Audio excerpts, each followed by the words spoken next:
Hey, it's the Nerdy Sports Fan. We're giving out our draft grades, and we're into the NFC South. Already got through the Atlanta Falcons and the Saints, so let's get into these Buccaneers. Now, I was they're having the best offseason in franchise history, I think. Anytime you get the greatest quarterback that the sport has ever known, yeah, that's a good thing. Now, you're probably only going to get a year, maybe two out of him. But you got his good buddy Gronk, and that's a huge bonus, too. I can only assume that O.J. Howard's going to be on the trading block. I'm kind of mystified that neither Howard nor Brait were traded in this draft. I felt like it was the perfect opportunity for a trade, and it just never materialized. So let's see if that happens during the rest of the offseason for maybe next year draft capital. First round, pick number 13, you get Tristan Wirfs. I didn't think he would last that long. As the widely thought of possibly second best tackle in this draft.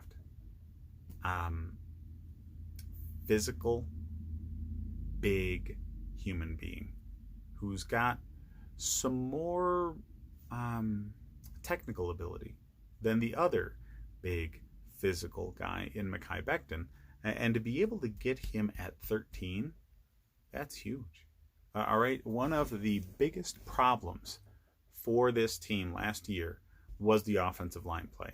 Just ask Jameis Winston why he threw all those interceptions. I'm sure he's not going to blame himself.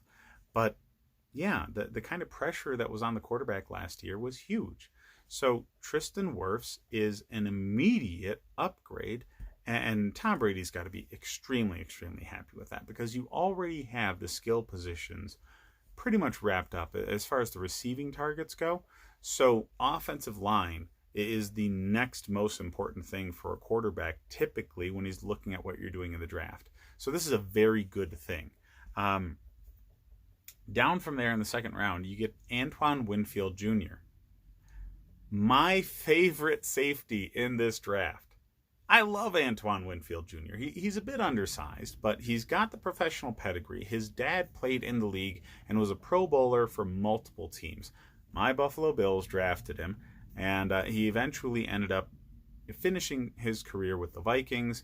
And the reason Antoine Winfield Jr. ended up going to Minnesota in college. So I love his play.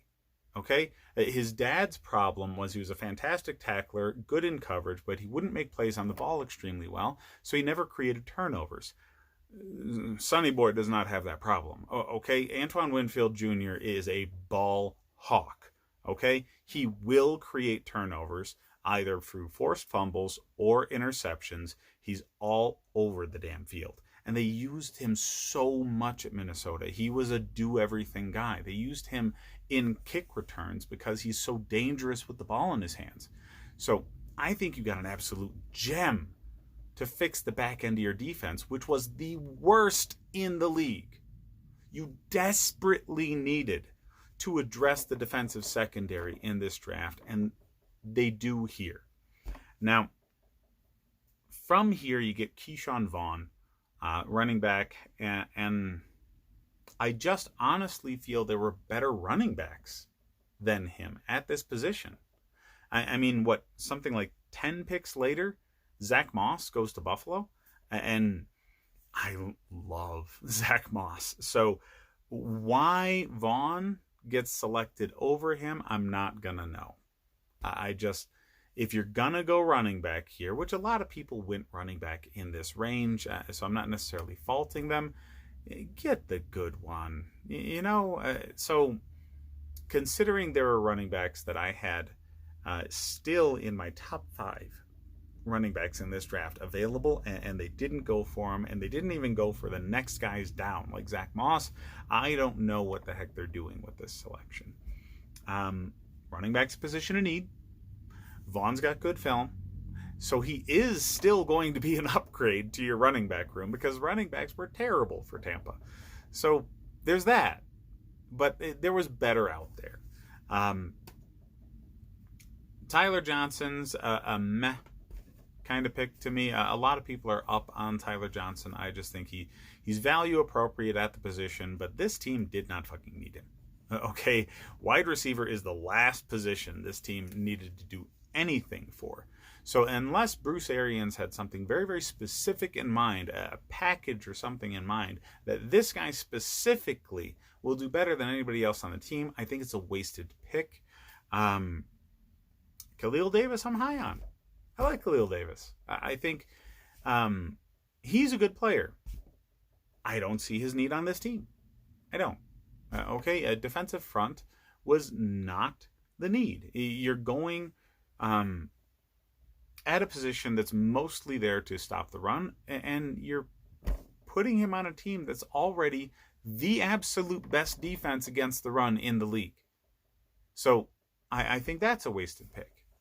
So the 7th round picks are always camp bodies at best. People that might make the team much more likely to be on the practice squad or just cut.